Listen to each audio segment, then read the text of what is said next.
اعوذ باللہ من الشیطان الرجیم بسم اللہ الرحمن الرحیم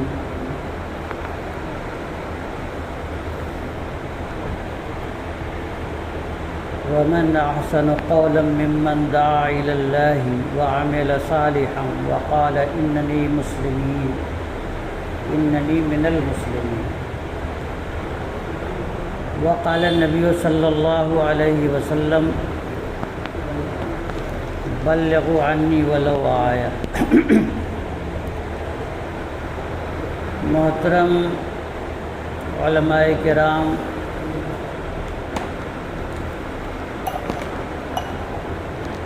ادھر کچھ دنوں سے میری طبیعت کچھ ایسی ہے کہ ذوق و نقاہت کا احساس بہت ہوتا ہے۔ جو قریب سے جانتے ہیں وہ جانتے ہیں۔ آپ حضرات بھی دعا فرمائیں کہ اللہ تعالیٰ صحت عطا فرمائے۔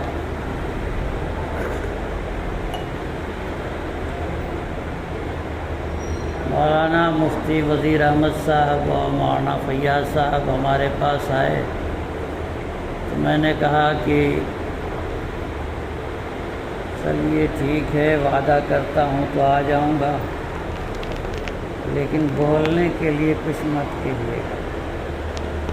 مردہ دلے مردہ کند انجمن را، جو خود ہی ذوق و نقاہت کا شکار ہے وہ کیا کوئی مجلس میں مفید تر بات کہہ پائے گا؟ لیکن یہ سوچ کر کہ یہ میرے احباب ہیں، چلے ان سے مل لیں، اور ممکن ہے کہ ان کی دعاؤں سے میرے صحت کی جو الجھنیں ہیں وہ بھی دور ہو جائیں۔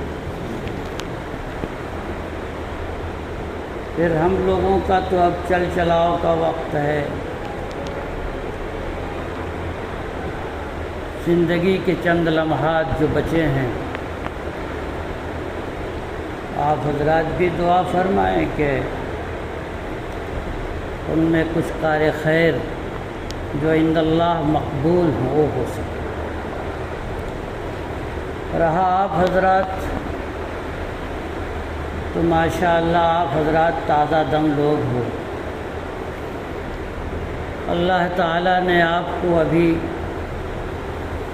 قوت و طاقت عطا فرمائی ہے، اور علم و فن سے بھی آپ حضرات کو نوازا ہے۔ پھر اس کے بعد آپ لوگ اپنی ذمہ داریوں سے غافل نہیں ہوئے۔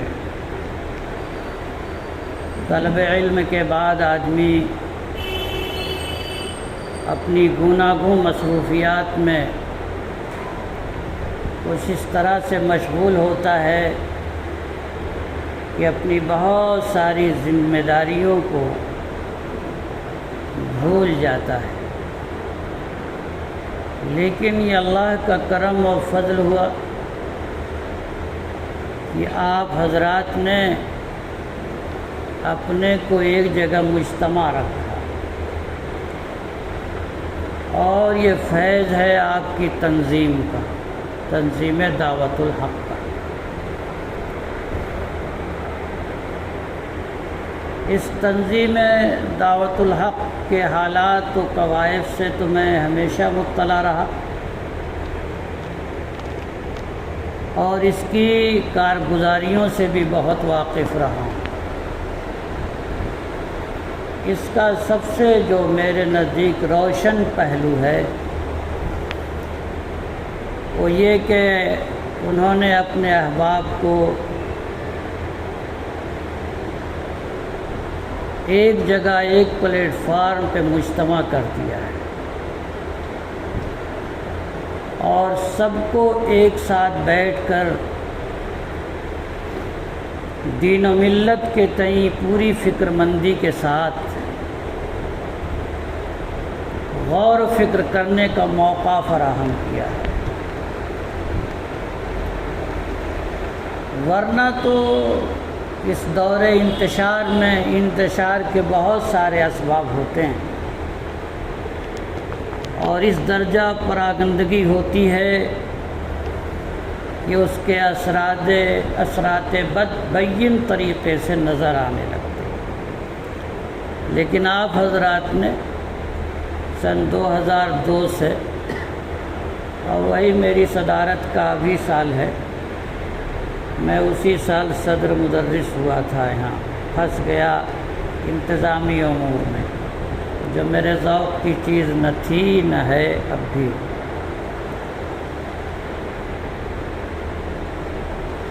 لیکن اتنے طویل عرصے میں اللہ تبارک و تعالیٰ نے آپ کو ایک رخ پہ کام کرنے کا موقع عنایت فرمایا، یہ بہت بڑی اور اہم چیز ہے، اور اس میں شاید آپ حضرات کے اخلاص کا دخل ہے، اور کسی تنظیم کے ترقی کے لیے سب سے پہلے جو اولین بنیاد و اساس ہے وہ اخلاص ہے۔ جب ہر آدمی مخلصانہ طور پر لگتا ہے تو اس میں اگر تھوڑی موڑی کچھ کمیاں بھی رہتی ہیں تو اسے صرف نظر کر کے اپنے نشان منزل کو پانے کی کوشش کرتا ہے۔ اور میں مبارکباد دیتا ہوں آپ حضرات کو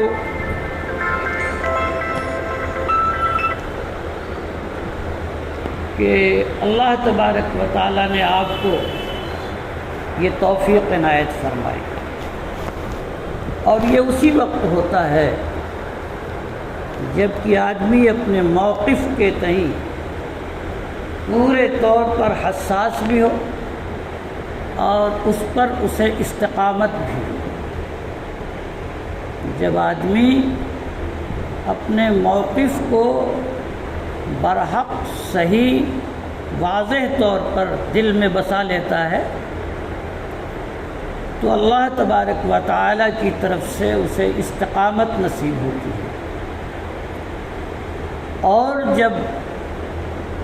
کسی کو استقامت مل جاتی ہے تو اس راہ کی تمام دشواریاں مشکلات سب کے سب آسان ہو جاتی ہیں۔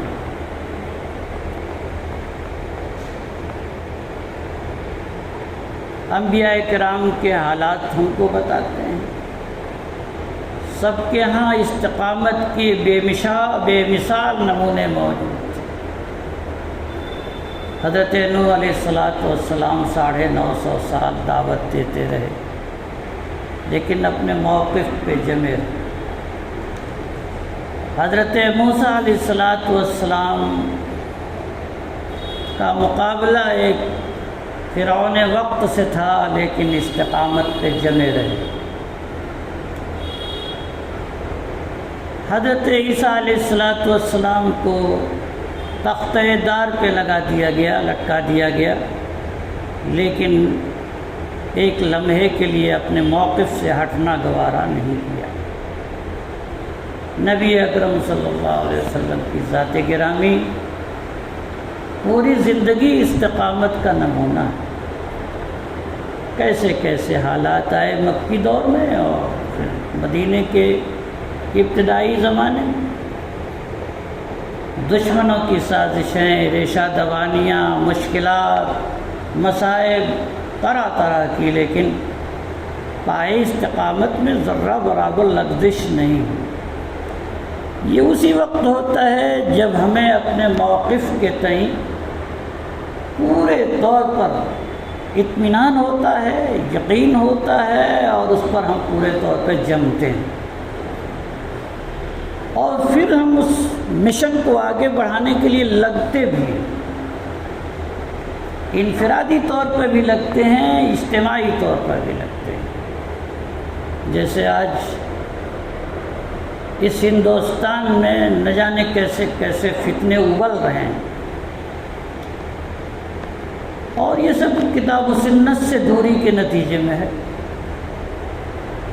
کچھ تو فتنے منظم طریقے سے علمی انداز سے ابھر رہے ہیں، جن کا مقابلہ علمی انداز سے ہونا چاہیے۔ کچھ فتنے عملی طور پہ ابھر رہے ہیں، ان کا جواب، ان کا سد باب بھی اسی طرز پہ ہونا چاہیے۔ مدعیان نبوت کی تو پوری لمبی فہرست ہے مسیلمہ الکذاب سے لے کر کے اب تک، لیکن ہر دور میں اس طرح کے مدعیان باطل کے قلع قمع کرنے کے لیے اس وقت کے اکابر نے اپنی پوری محنت کی۔ حضرت ابوبکر صدیق رضی اللہ تعالیٰ عنہ کے زمانے میں جب مانعین زکوٰۃ پیدا ہوئے تو اس وقت حضرت ابوبکر صدیق نے کہا اگر ایک اونٹ کی رسی بھی اگر کوئی نہیں دے گا تو وہ بھی میں برداشت نہیں کروں۔ اینقص الدین وانا حی، کیا اس دین کو کم کیا جا سکتا ہے میرے جی کے؟ ایسا نہیں ممکن ہے۔ دین کے اندر کسی طرح کی کمی کو ہم گوارا نہیں کر سکتے۔ وہ حضرت ابوبکر صدیق تھے اپنے اعتبار سے، جس نے کہ نبی اکرم صلی اللہ علیہ وسلم کے شب و روز دیکھے تھے۔ یار غار مستقل ایک جملہ بن گیا ہر شخص کے لیے جو قریبی سے قریبی ہو۔ انہوں نے نبی اکرم صلی اللہ علیہ وسلم کو 24 سال دیکھا تھا، اس کے بعد نبی اکرم صلی اللہ علیہ وسلم کو نبوت ملی تھی۔ وہ بہت گہرے دوست تھے، جس نے 24 سال نبی اکرم صلی اللہ علیہ وسلم کو دیکھا، اور جب نبی اکرم صلی اللہ علیہ وسلم نے نبوت کا دعویٰ کیا تو بالکل پہلے ایمان لانے والا۔ حضرت خدیجہ رضی اللہ تعالیٰ عنہ نے 15 سال ازدواجی زندگی گزار چکی تھی، 25 میں شادی ہوئی تھی، 40 میں نبوت ملی تھی۔ ایک بیوی کو کتنے کمالات و معجزات، کتنے احوال و قواعد سے واقفیت ہوگی، لیکن ایک بیوی نے یقین کیا، اور زید بن حارثہ غلام تھے، والدین آئے لینے کے لیے، والد اور چچا وغیرہ جانے کے لیے تیار نہیں ہوئے، نبوت کا اعلان ہوتا ہے، یقین کر دیتے۔ 15 سال وہ بھی رہے، سارے لوگ تھے۔ تو نبی اکرم صلی اللہ علیہ وسلم نے جب اعلان نبوت کیا تو مخالفین بھی ہوئے، لیکن آپ اپنے موقف پہ جمے اور جم کر کے اس کا سد باب کیا، اور کر کے پھر اللہ تبارک و تعالیٰ نے دکھا دیا کہ حق کیسے واضح ہوتا ہے۔ مکے کی زندگی، پھر مدینے کی زندگی، اور پھر ساری چیزیں، وہ دعوت کا ایک نظام جو چلا، حضور نے دعوت دی، ہمیشہ دعوت دی، بحرین تک پہنچی اور مدینے تک پہنچی، مختلف علاقوں میں پہنچی۔ حضرت ابوبکر صدیق نے گھر گھر انفرادی دعوتیں دیں، طفیل ابن عمر الدوسی نے اپنے قبیلے میں دی، ابو ذر غفاری نے بنو غفار میں دعوتیں دیں۔ دعوت کا سلسلہ دور اول سے رہا، اور بغیر دعوت کے آپ اپنا پیغام کیسے پہنچائیں گے؟ اور اس کا اپنا ایک اسلوب اپنایا جاتا ہے اس وقت کے اعتبار سے، کہ پہلے طور پر پہلے منزل میں تو آپ جس چیز کی دعوت دینے جا رہے ہیں اس کے رموز و اسرار سے، اس کی گہرائی سے، اس کی ساری واقفیت آپ کے پاس ہونی چاہیے، جیسا کہ آپ حضرات ماشاءاللہ اس سے بہرور ہیں، اس لیے کہ آپ علماء کی ایک جماعت ہیں، اور انما العلم بالتعلم، علم تو سیکھنے ہی سے آتا ہے، آپ سیکھنے کی مرحلے سے آگے ابھر چکے ہیں۔ اللہ تبارک و تعالیٰ نے یہ سب ساری چیزیں آپ کو عطا فرمائیں، لیکن اس کے ساتھ ساتھ زندگی کا ایک وتیرہ یہ بنانا چاہیے کہ آدمی ہمیشہ مطالعے سے الگ نہ رہے، کتابوں کی ورق گردانی سے الگ نہ رہے، اس لیے کہ اسی سے ذہن کو جلا لے۔ آدمی کی سوچ، فکر، شعور، فکری بالیدگی اسی مطالعے سے ہوتی ہے، اور نتیجتاً اس میں دن بدن پختہ ہوتا جاتا ہے۔ تو جس چیز کو آپ اپنا مشن بنائیں، ان کے احوال و قواعد ساری چیزوں کو سمجھیں اور دیکھیں، اس لیے کہ آپ اپنے موقف کی ترجمانی کے لیے تو کہیں بھی کھڑے ہو سکتے ہیں، کوئی بھی آپ سے پوچھ سکتا ہے، جعفر ابن ابی طالب کو تو نجاشی کے دربار میں بلا لیا گیا، تو انہوں نے اپنا موقف ظاہر کر دیا، یا ایھا الملک، اے بادشاہ، انا کننا قوم اہل جاہلیہ، ہم تو جاہل لوگ تھے، نعبد الاصنام، بت پرستی کرتے تھے، ونات الفواحش، بدکاریاں کرتے تھے، ناکل المیتہ، مردار کھاتے تھے، ونقطع الارحام، قطع رحمی کرتے تھے، ونصیب الجوار، اور پڑوسیوں کے ساتھ برا برتاؤ کرتے تھے۔ یہ صورتحال تھی ہماری، فکنا علی ذالک، ہم اس پر قائم تھے، حتی بعث علینا رسولا منا، یہاں تک کہ ہم میں سے، ہماری طرف، ہمیں میں سے اللہ تبارک و تعالیٰ نے ایک رسول بھیجا، نعرف نسبہ و صدقہ و امانتہ و عفافہ، جس کے نسب کو بھی ہم جانتے ہیں، اس کے صدق و صداقت کو بھی ہم جانتے ہیں، اس کی امانت کو بھی جانتے ہیں،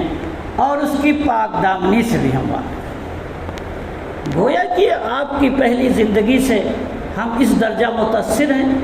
کہ ہمیں اس میں کوئی شبہ نہیں ہے۔ نتیجتاً یہ سب ساری چیزیں جو انسانیت کے لیے شرم ہیں کہ ہم اپنے آقا اور مولا، اپنے خالق، جس نے ہمیں پیدا اور وجود بخشا ہے، جو سارے کائنات کا مالک ہے، لیکن اس کو چھوڑ کر کے ہم اپنی پیشانی اپنے ہاتھوں سے تراشے ہوئے بتوں کے سامنے پیش کریں۔ یہ کوئی بات ہوئی، عقل نہیں تسلیم کرتی۔ لیکن جب عقل پہ پردے پڑتے ہیں، ایک انجینئر ہے، ایک پروفیسر ہے، ایک بہت ہی کوالیفائڈ اعلیٰ انسان ہے، لیکن اس کو بھی نہیں سمجھ میں آتی، وہ بھی جا کے ماتھا ٹیک دیتا ہے۔ کیا اسے عقل نہیں ہے؟ اسے شعور نہیں ہے؟ وہ ساری چیزوں کی نزاکتوں کو تو سمجھتا ہے، لیکن کیا اتنا بھی اسے سمجھ نہیں کہ صاحب میں جس پتھر کو تراشتا ہوں، جس پر میں دیکھتا ہوں کہ مکھیاں بیٹھتی ہیں، اٹھا نہیں پاتا، جس کو میں دیکھتا ہوں کتے اگر پیشاب کر دیں تو روک نہیں پاتا، لیکن میں اسے خدا ماننے کو تسلیم کرتا ہوں۔ عجیب سی بات ہے۔ مردار کھاتا ہوں، ہم لوگ مردار کھایا کرتے ہیں، کسی کا حق وقت تلف کرنا ہمارے لیے کوئی بات ہی نہیں۔ لیکن ایسے میں نبی اکرم صلی اللہ علیہ وسلم تشریف لائے، انہوں نے ہم کو دعوت دی، ہم نے سر تسلیم خم کر لیا۔ وہ دعوت تھی ایک، دربار میں جا کر کے کہا، اور دربار کا نجاشی بادشاہ ان سے متاثر۔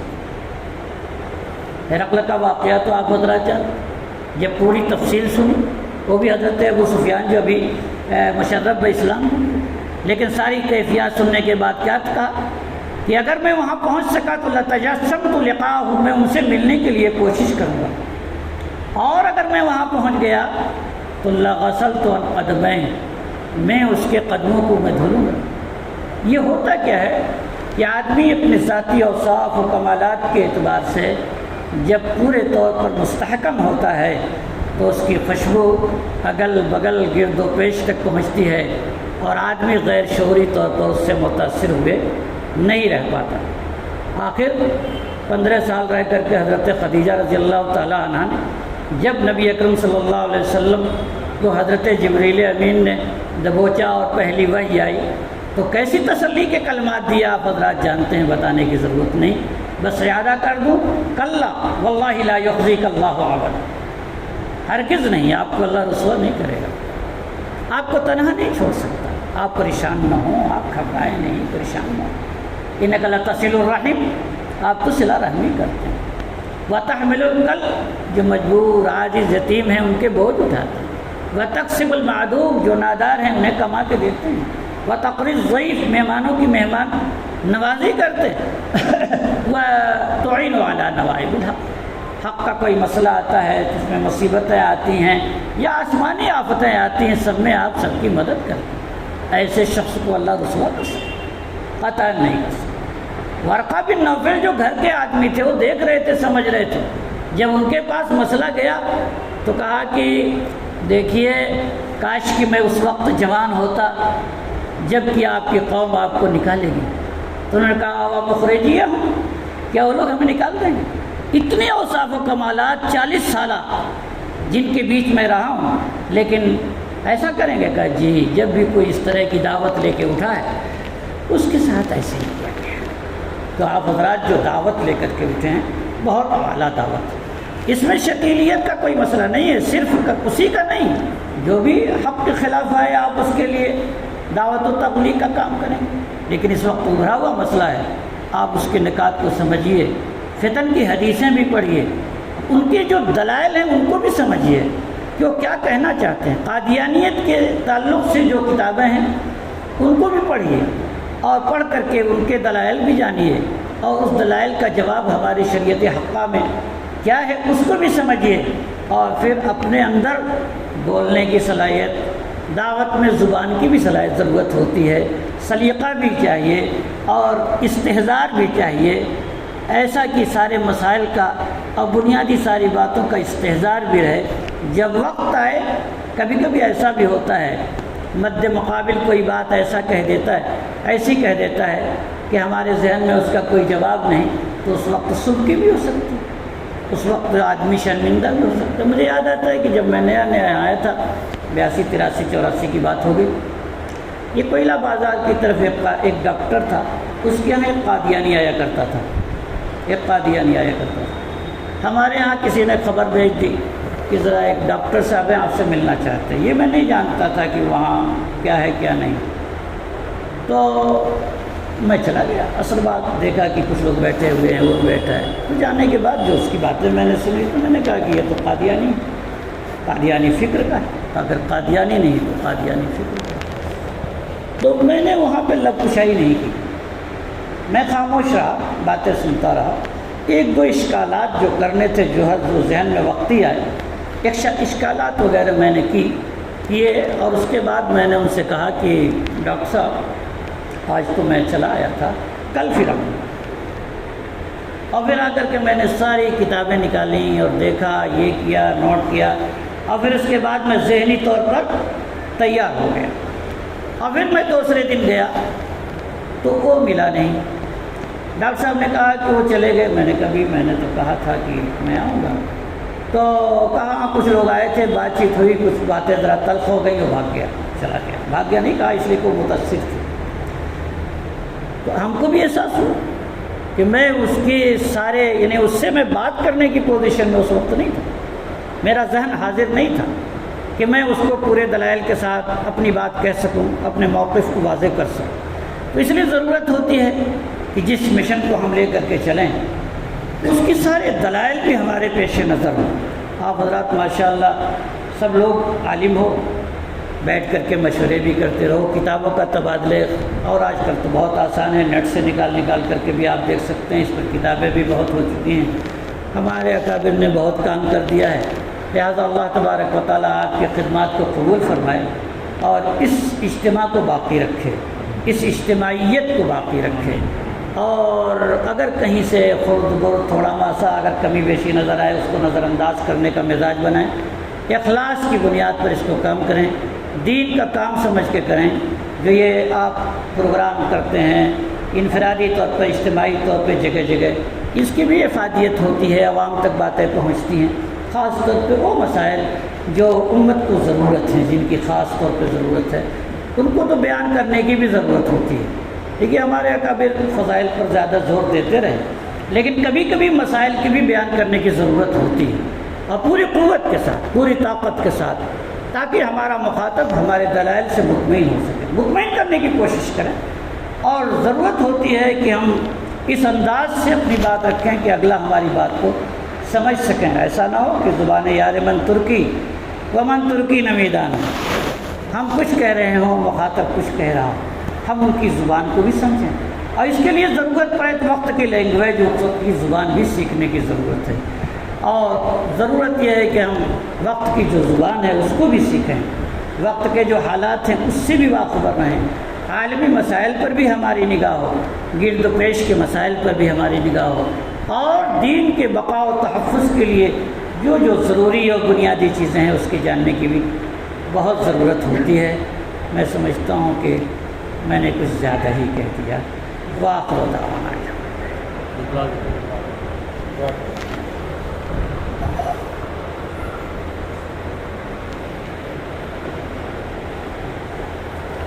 درود شریف پڑھ لیں اللہ صلی اللہ یا اللہ ہمارے بیٹھنے کو قبول فرما، اے اللہ ہماری اس مجلس کو قبول فرما، اے اللہ ہماری اس اجتماعیت کو قبول فرما، اے اللہ اس تنظیم کو قبول فرما، اے اللہ اس تنظیم کے خدمات کو قبول فرما، اے اللہ اس تنظیم سے جو لگے ہوئے ہمارے یہ تازہ دم فضلہ ہیں ان کے حوصلے کو جوان رکھ، اے اللہ ان کے اندر دینی روح، دینی اسپرٹ پیدا فرما، اے اللہ ان کے اندر وہ تمام اوصاف مجتمع فرما دے جو ایک داعی کے اندر اس کی ضرورت ہوا کرتی ہے۔ اے اللہ حالات تو بہت مشکل ترین ہیں، اور دین کے لیے، مذہب کے لیے، مذہب اسلام کے لیے، اس کے تمام تشخصات کے لیے دن بدن نو بنو کے مسائل پیدا ہو رہے ہیں۔ اے اللہ سب کے سد باب کا سامان عطا فرما، اے اللہ ہماری محنتوں کو قبول فرما، ہمارے پڑھنے پڑھانے کو قبول فرما، اے اللہ ہماری ان مساجد کی حفاظت فرما، مدارس کی، خانقاہوں کی، دینی تمام تحریکات کی، اے اللہ قبول فرما، اس کی خدمات کو قبول فرما، اے اللہ جو ہم میں مقروض ہیں ان کو قرضوں سے رہائی، جو ناجائز مقدمات میں ماخوذ ہیں ان سے رہائی، جو بیمار ہیں ان سے ان کو شفا عطا فرما، اے اللہ جو دینی ملی مسائل ہیں ان کو آسان فرما دے۔ سبحان اللہ وسلام والحمد۔